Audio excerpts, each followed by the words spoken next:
Olá, sejam bem-vindas, sejam bem-vindos à nossa última aula da nossa jornada.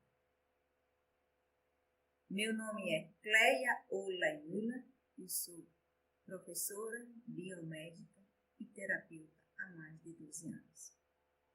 Nessa jornada, nós exploramos os segmentos corporais utilizados na leitura corporal aplicada na prática terapêutica. Observamos como ocorre o desenvolvimento do ego, ou seja, a ativação da energia vital no corpo humano a partir do seu nascimento. A nossa aula hoje é sobre região pélvica, ou quadril, pernas e pés. Mas o que vem a significar na leitura corporal? O que pode revelar o seu quadril, suas pernas e seus pés? Sabemos que o quadril é uma mola energética da vida que dá movimento a todo o corpo e permite conectar a parte superior com os membros inferiores. As pernas são acessórios que você utiliza para locomover, direcionar o processo vital. E os pés? Os pés apontam justamente a direção que você, que eu, que nós realmente estamos seguindo. Por isso, tão importante olhar com atenção para esses segmentos. Região pélvica. O que a minha região, que a sua, que a região pélvica do seu cliente tem a revelar sobre a vitalidade, sobre a libido da vida, sobre o prazer de viver.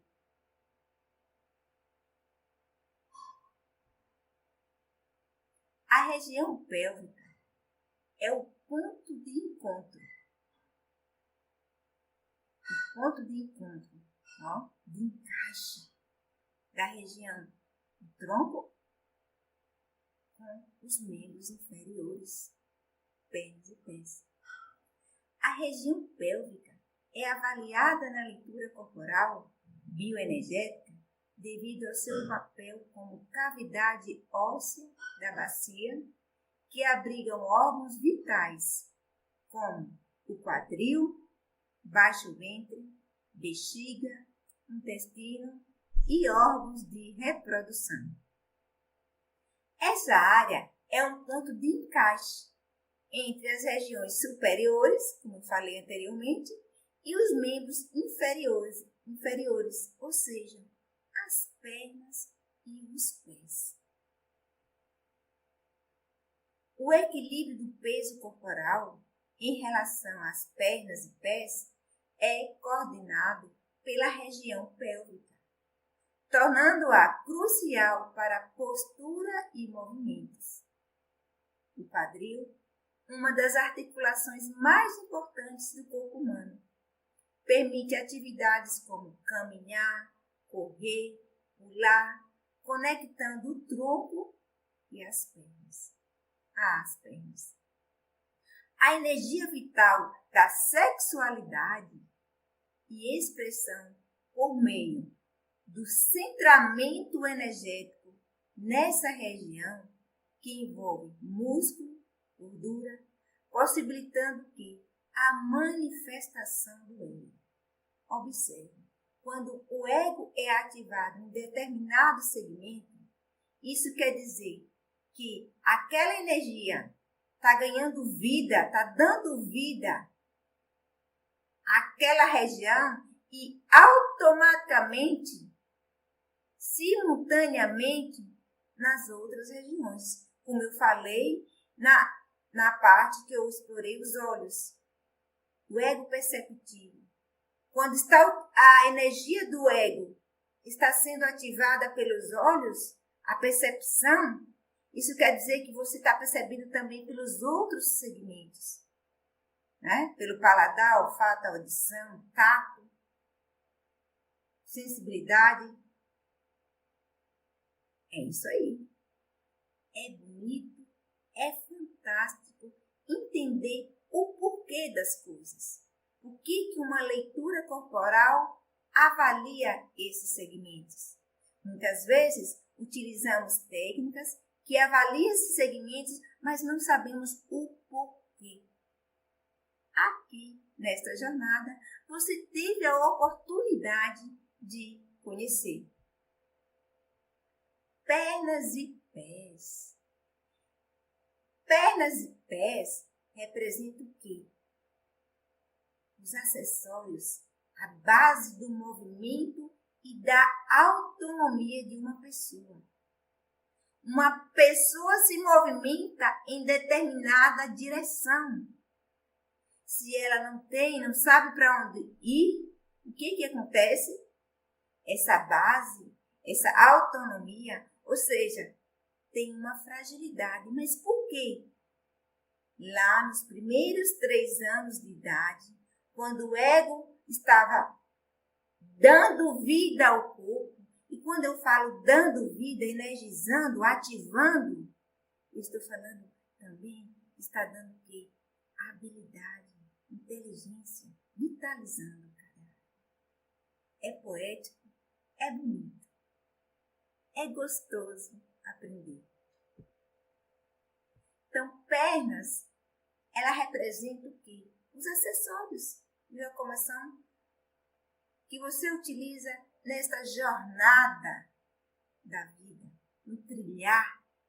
As pernas, membros inferiores do corpo humano, são responsáveis por sustentação e locomoção, simbolizando também o caule de uma planta.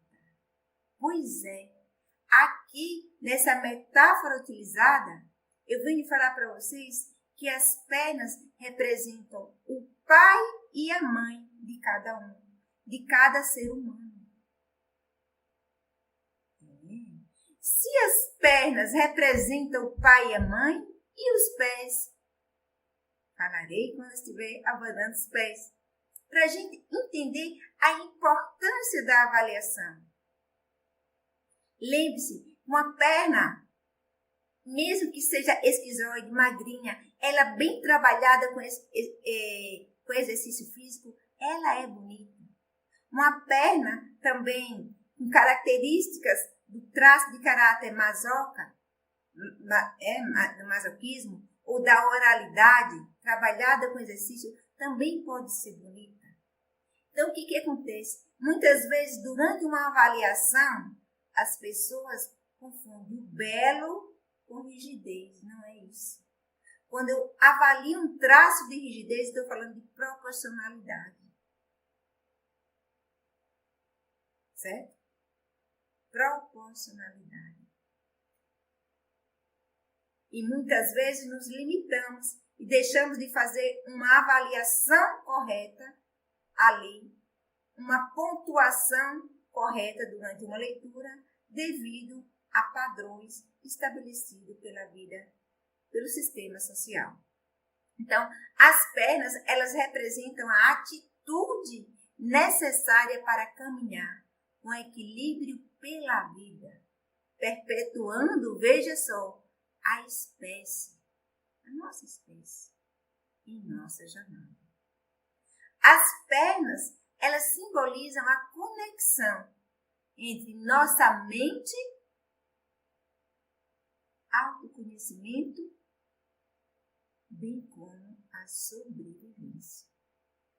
Lembrando, as suas pernas, como você locomove, como você movimenta na vida, representa seu pai e sua mãe. E aí, como anda o conflito interno, mental, em relação aos seus pais? Esses conflitos interferem no seu caminhar. Muitas vezes, uma criança, quando os pais vivem ali nos primeiros 3 anos, muito conflito, muita discussão, muita briga, muita separação, muita volta, aquela criança fica com uma dificuldade enorme de tomar rumo na vida. Olha, essa expressão eu usei da minha avó, de tomar um rumo, de seguir um rumo. Geralmente ela tende a iniciar os estudos e não finalizar, a parar pela metade. Por quê? Porque os pés, as pernas, essa locomoção para a vida representa o pai e a mãe. E ele ou ela, a criança, não é? Ainda a criança de cada um que mora aqui no interior de cada um, ainda não conseguiu entender, diferenciar aquela experiência vivida. Pés representa o quê? A raiz, a sustentação. Se os pés ou se as pernas representavam pai e mãe, aqui eu falo que a raiz representa os avós e os antepassados. E a terra, que é o firmamento, representa o quê? Nossos ancestrais. Cleinha, qual a diferença de antepassado para ancestral? Antepassado, vamos considerar até a 7ª geração. A gente ainda fala, meu bisavô. Não, esse era um avô da 7ª geração. Mas depois da 7ª geração, ninguém aborda mais. Ficou no pó do esquecimento. A poeira da estrada, que cai no solo e serve de quê? De sustentação para a gente seguir adiante, perpetuando com honra, alegria e glória e se firmando. Então, os pés aqui como raiz, como sustentação, representam o quê? Os avós, os antepassados. Os pés são as extremidades dos membros inferiores, ou seja, as extremidades das pernas, permitindo o quê? A postura vertical e o ato de andar. Eles simbolizam nossa raiz, a ancestralidade, porque a raiz ela está em cá, para ela se manter firme, ela está aqui, enficada na terra.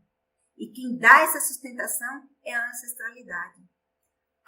Ela representa o quê? A estabilidade e a conexão que é a terra. Quem é a terra? A nossa ancestralidade, nossos ancestrais. Quem representa as raízes são os nossos avós e antepassados.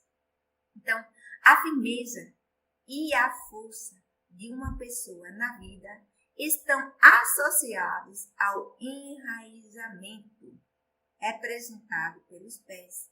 É tanto que nós, terapeutas, que utilizam o conhecimento da bioenergética, uma das técnicas para isso é o enraizamento. E aí, como foi inventado? Não foi nada inventado. Observe. Leve uma criança para a praia. Ou deixa uma criança solta na areia. O que é que a criança vai fazer em primeiro lugar quando ela chega na areia? Ela cava um buraco, enterra os pezinhos, enterra as pernas. Ela naturalmente está fazendo esse movimento. Então, a bioenergética, a energia da vida, ela foi extraída, ela foi registrada a partir de observação da própria vida. Uma vida se manifesta. Então, eu costumo orientar, para quem pode, em casa, ter um lugarzinho, uma caixinha de areia com tampa. De vez em quando você coloca água com água sanitária, né? Tampadinha, como se fosse para a criança, para você também enraizar, entrar naquela areia, cobrir seus pés com areia, para sentir esta força. É uma dinâmica. É um processo que permite o quê? Fluidez. Então, a firmeza de uma pessoa na vida, ela está associada aqui ao enraizamento, né?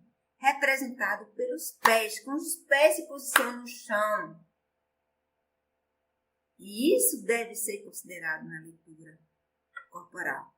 Então, a instabilidade, a insegurança, a falta de energia refletem um quê? Um centramento energético insatisfatório ou repressivo nos segmentos egóicos. Estamos já finalizando nossa aula, mas ela deixa um gostinho, quero mais, não é?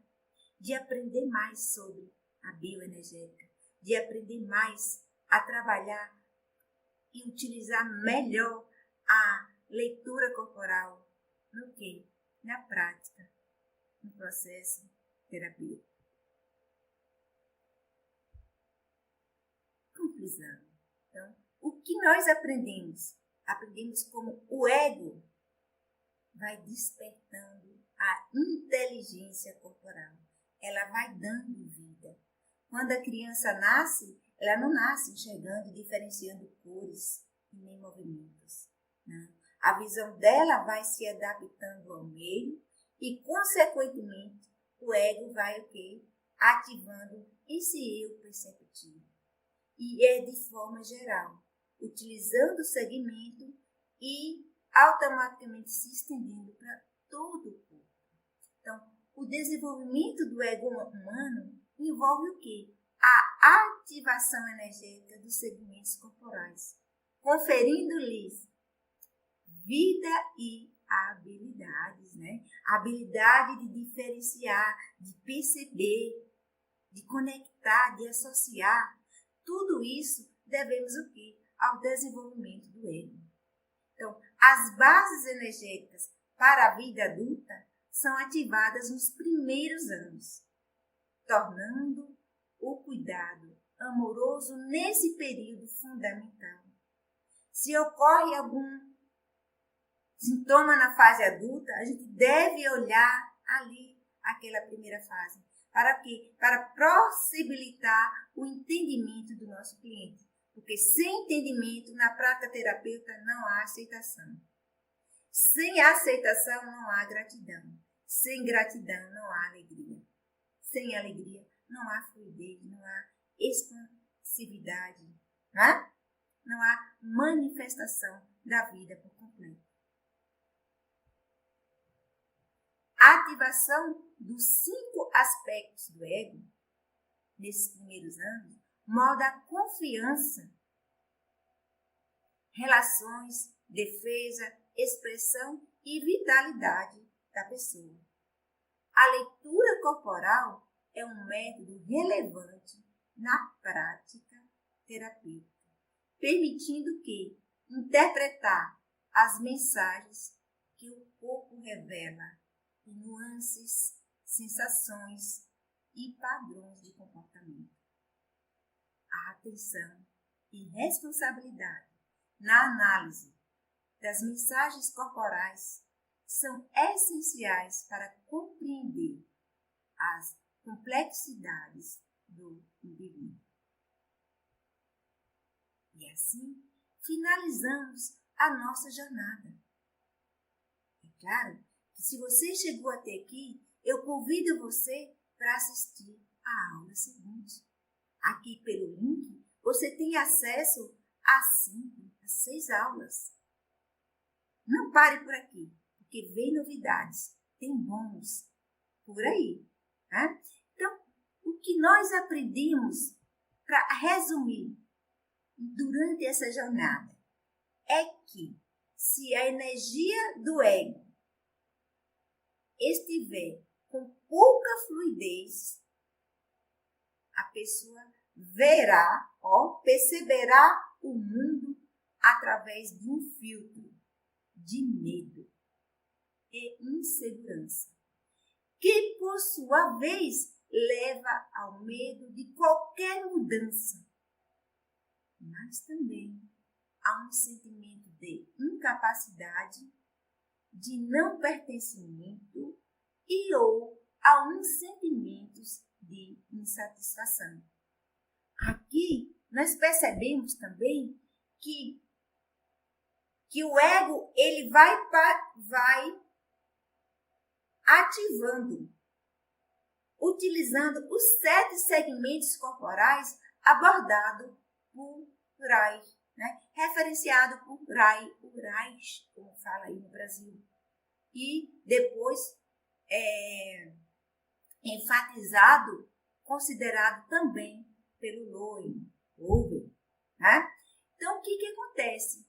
Tivemos aqui, que durante esses 3 anos de idade, esses primeiros 3 anos de idade, ocorreu a ativação de 5 eu. Eu vou falar aqui das 5 faces do ego, né? Que são ativadas nesse pouco tempo de vida, nesses 3 primeiros anos. Nós falamos do eu visual, né? Que utilizou aqui o segmento visual, de acordo com a bioenergética. O eu perceptivo, que é o quê? A base energética da confiança básica. Nós falamos também do eu oral, né? Que vai abordar aqui boca, pescoço, nariz e orelha. Nós estamos falando do eu prazeroso, do eu do prazer. Veja, da percepção vem para o prazer, que é o quê? A base energética para a relação simbiótica com a mãe. Prazer oral e controle sobre as cargas excitatórias de seu organismo. Relacionada a quê? Com as emoções primárias. Medo, raiva, frustração, nojo. É isso aí. O terceiro a terceira face do ego é o eu conectivo, que envolveu 3 segmentos. Estão aqui, a base do tronco, que foi o segmento peitoral, o diafragmático e o eu abdominal. Então, o eu conectivo, ela é a base energética da conexão com os mundos das relações. E está muito relacionado com o que, gente? Com o Pai, né? Aprendemos isso. A outra face do eu é o eu defensivo. A face do ego, né? É o eu defensivo, que é a base energética para a defesa, para a socialização e tato vital. Utilizando quais segmentos? Braços e mãos. E a última face do ego, ou seja, o eu operante, falamos hoje nessa aula. Né? Falamos dos segmentos da região pélvica, pernas e pés, que é a base geral da autoexpressão, da sexualidade, vitalidade para aperfeiçoamento ao decorrer do processo da jornada vital. Assim, meus queridos e minhas queridas, a leitura corporal na prática terapêutica é um ato que requer responsabilidade, requer carinho, requer amor pelo que faz. Eu agradeço a vocês por estarem aqui e convido vocês para assistirem à aula seguinte. É o bônus, a minha proposta, o que eu tenho para oferecer a vocês depois desta linda jornada. Gratidão e até a próxima aula.